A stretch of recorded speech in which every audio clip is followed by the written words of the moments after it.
Hi everyone, welcome to the educational course for open science practice. My part is Reproducible Workflows B.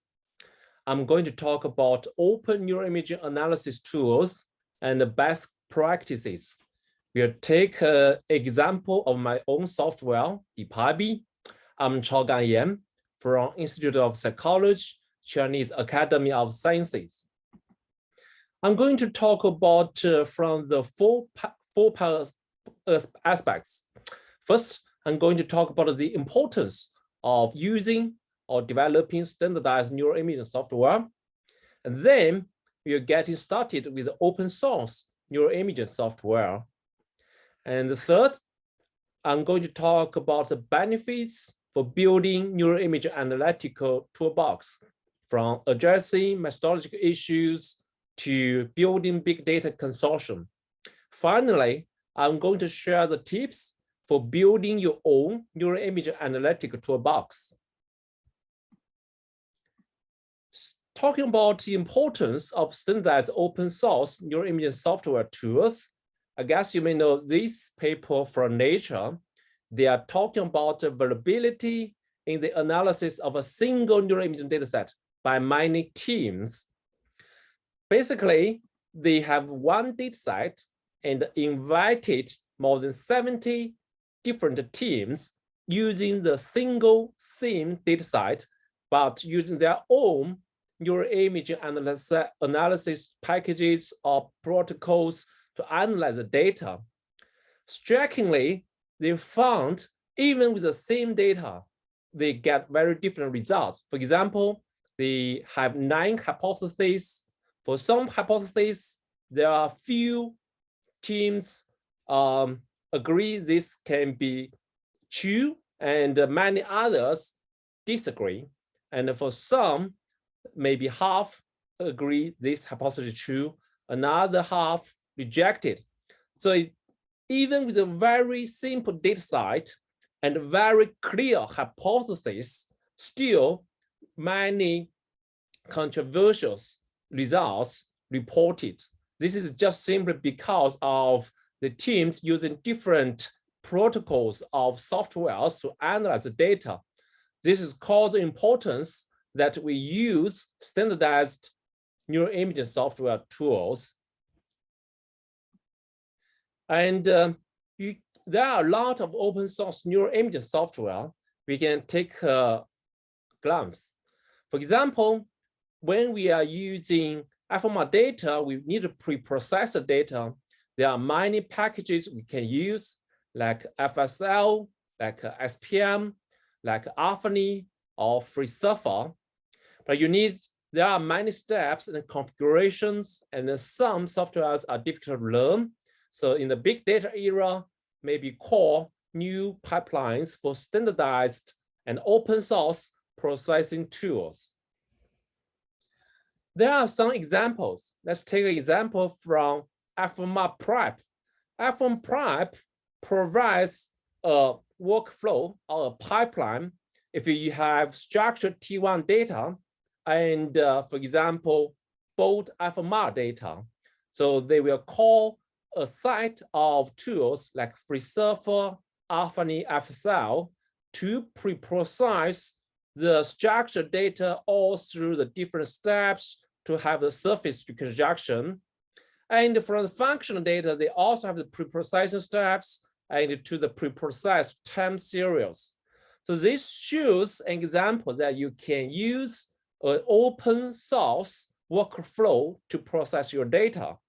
And there are many other fMRI pre-processing pipelines, from fMRI Prep to CON to CPAC to CCS or to XCP ABCD pipeline or Enigma half pipe.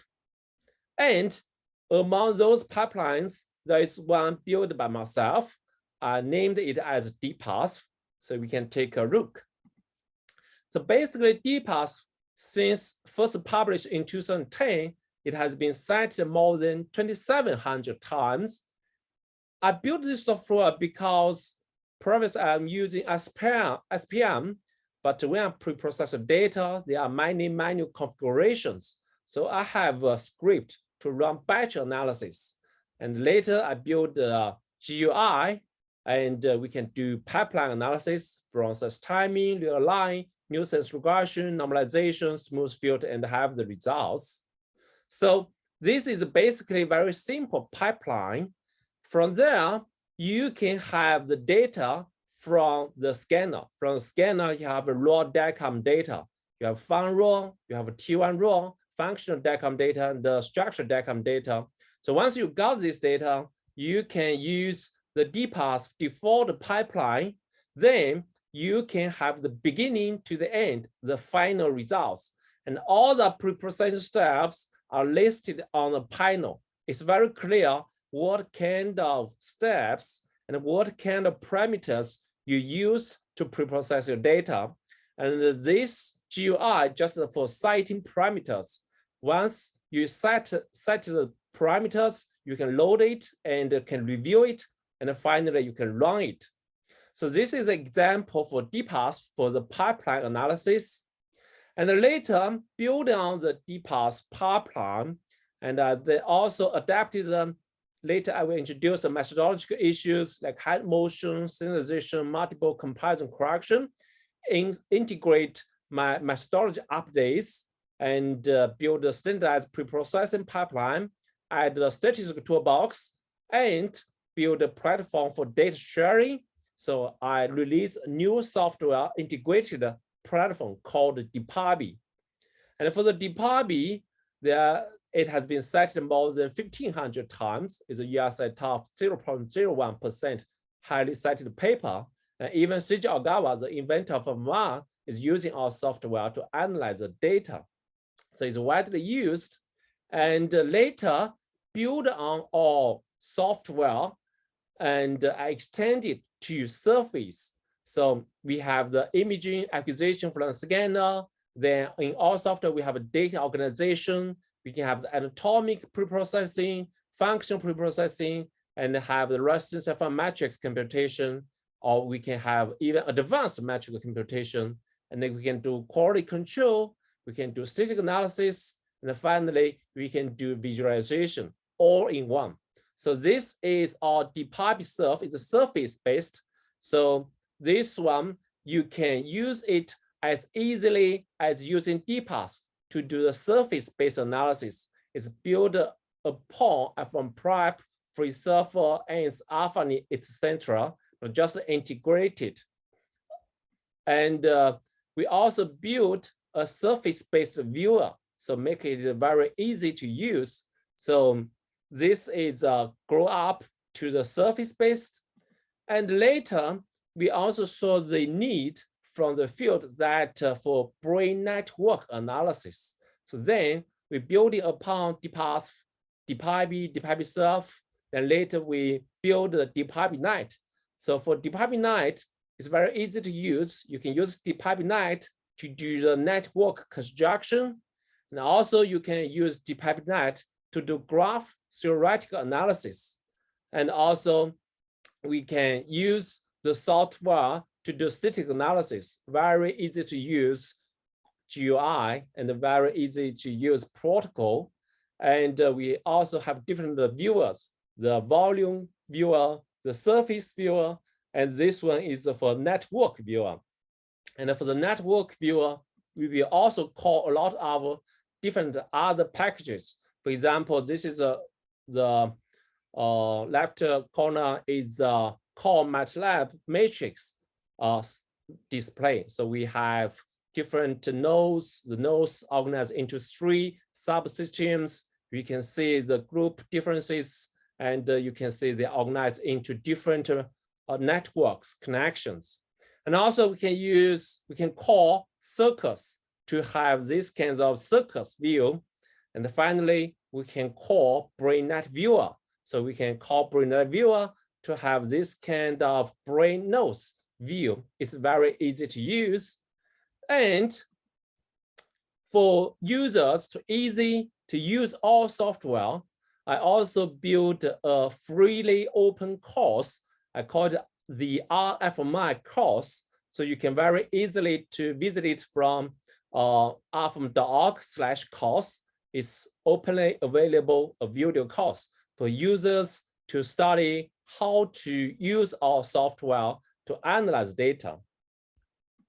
And later I'm going to talking about the benefits for building neuroimaging analytic toolbox. For example, I built DPAS, DPIB, DPIB-Serve, DPIB-Night.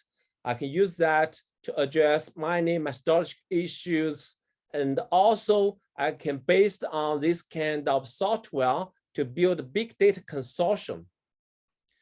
So basically with the DPIB, I'm always adapting my methodological studies once I have some new study to address some methodological issues. For example, head motion, the paper has been cited more than 1,100 times, and we have some solution we integrate into our software.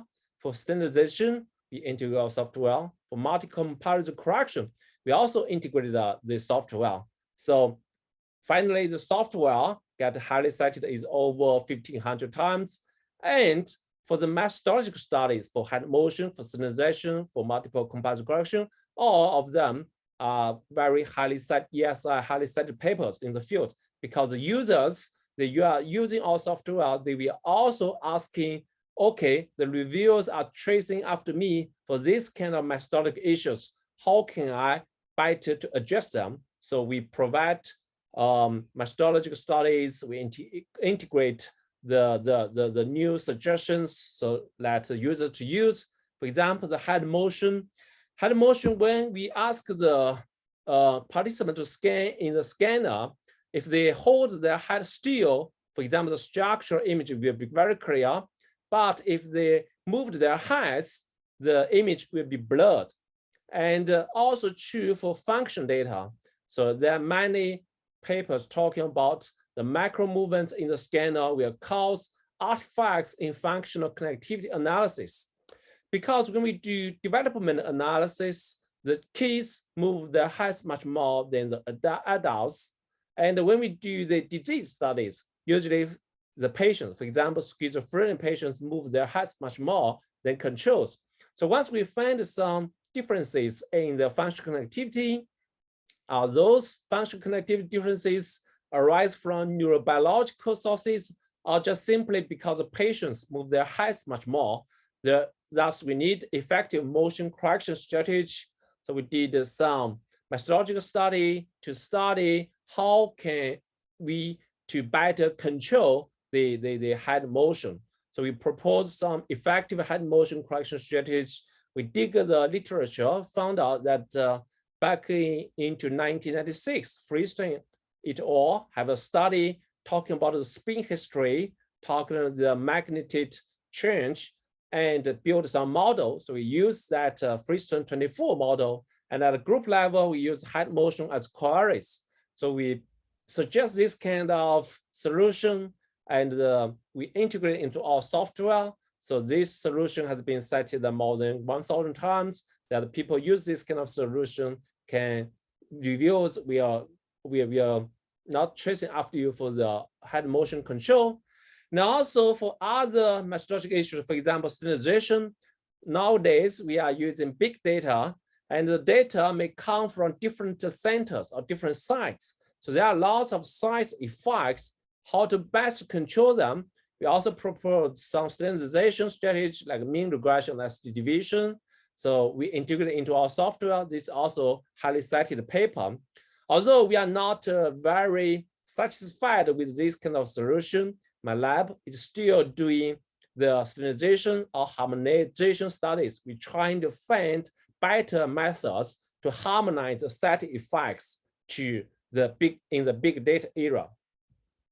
And there's also some other methodological issues. For example, in the field back to 2016, there's a PNAS paper talking about cluster failure, where from inferences for spatial accent have inflated false positive rates. They're talking about in the field, the very prevalent thresholding strategy has very high false positive rates. We need to control this kind of false positive rates. How can we best control them? We also did a lot of studies, and we provided some guidelines for how to perform multiple comparative correction. We are not just need to control the false positive rate. We also need to enhance reproducibility. So we find a way that a permutation test with the TFCE, that threshold-free cluster enhancement method. This method can have the best balance between family-wise error rate and reproducibility. And this one is also ESI top highly patented paper as well, as we included into our software. So this is how we build our open source analytical toolbox combined with our methodological studies, so they can accomplish with each other. And the second benefit or demonstration is the software help to build big data consortium. So personally, I'm interested in depression studies. So depression studies most in the field are very small sample, and we search the literature. Lots of researchers use our software, DPIB or DPASF, to analyze depression data and publish papers. So we wrote emails to them to invite them, okay, you use our software to analyze the data and publish papers. We're not asking you for raw data. We just ask you for pre-processed data using our software. Let's build a consortium to aggregate data, and we can share with each other. So we built the MDD Big Data Consortium. We have accumulated more than 1,300 depressed patients and 1,100 normal controls for phase 1. It's the biggest MDD rare-sensitive alpha-MAR database. And for each hospital, they do not need to share raw data. They just use all standardized software to process their data and share the final results with us. And we can share these final results because there's no privacy information, and we can revisit this kind of data. So with this data, we just ask some simple questions. For example, the default mode network function connectivity. We found the reduced default mode functional connectivity within MDD depressed patients. And this is mostly in the recurrent patients. So this paper is published in PNAS and also very quickly jumping into ESI top 1% highly cited. And this is because the paper, we found some effects, but mostly in Chinese patients. So we want to have an international study, collaborate with the Enigma MDD consortium to look at the cultural and ethnic differences for depression mechanism. And also as a software developer, I also trained the consortium members how to use the software to process data, train their students, and ask them to submit proposals to analyze the data. They submit proposals, we revise them, and there are many papers. This is talking about topological properties, partial molecular psychiatry, and this is dynamic, and this is default mode network functional neural subtype. This is intrahepatic specialization, and with some gastrointestinal symptoms. And finally, this data set is openly shared now. If you are interested in the big data of MDD research, you can access alphamadog/ResMeta-MDD to analyze this open source data. So I demonstrate you to address methodological issues and to build big data consortium with the open software. Finally, I would like to share with you some tips for building your own neuroimaging analytical toolbox. So first, I think we need to start from small, and we have some scripts, we can open share it, and we need to work with others. And later, we need to build open courses and build communities and improve with the feedback. I will go through with the details. First, start from small. I think most of us, we cannot build a software like FreeSurfer for one day. So maybe you should build on these existing toolboxes and then step by step to build your software. For example, you can based on SPM or FreeSurfer or FSL, and first have some scripts. For example, a very basic step is, for example, if you are based on DPIB, read the data, process data, and then write out the data. For example, you can use the read all, the script to read the data, and you have the data, and you have the header. You can process them. For example, get data, the 20, the region, you get them, and you write them out. And for example, if you have surface-based analysis, you can also use the while read all. So while read all can read all the Nifty data or gifted surface data or dot matter matrix. So you can have the data, box size, file list, and header. Most important is data and header. You have the matrix, you have the gifted structure. And for example, if you want to calculate the mean of the data, you just use the MATLAB command mean data, and you have the results. You just write them out. You can call write mean data, header, and some name. So basically, it's very simple. Use while read all to read the data, and then process the data and write them out. So from here, you can build your own scripts to process the data. So once you have some scripts, you can open share it. So mostly for me, I share my scripts on GitHub. For example, this is our paper scripts. So every time when we have a paper to be submitted, I will share all the script we used to process data for this paper. For example, you can learn from many scripts from our papers. And you can share your scripts as well. There are some Git commands you may need to, very simple to use. For Git add star, it will add all the new change, and you can use Git status to see what kind of files changed.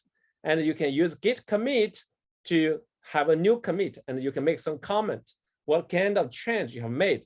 And finally, just use Git push origin master to push all your updates to GitHub, so the others can learn your codes. And then work with others. So for example, our software DPIB is not just on myself. Currently, we have 9 different contributors. So each have contributed their codes to the DPIB software. So this is a way you can work with others.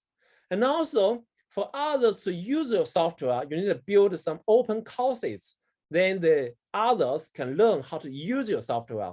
So for example, we have doc/course. People can learn all freely available video courses and the slides, and to learn how to use our software. And also you need to build some communities. So we build the doc, DPIB discussion for people to ask questions about our software. So they can ask different questions, and I will reply them on the forum. And some others using like Google to search their questions, and they can find some results here. And you can improve with the feedback. For example, if some others found your bugs, they may have pull requests on GitHub, you can merge them. And I think this is all I would like to share with you. If you have any questions, you can go to our doc/course to look at our courses, or you can email me with any of your questions to build your own analytical toolboxes, and you can share them at GitHub. So I would like to share my collaborators, my students, and funding sources. And thank you very much.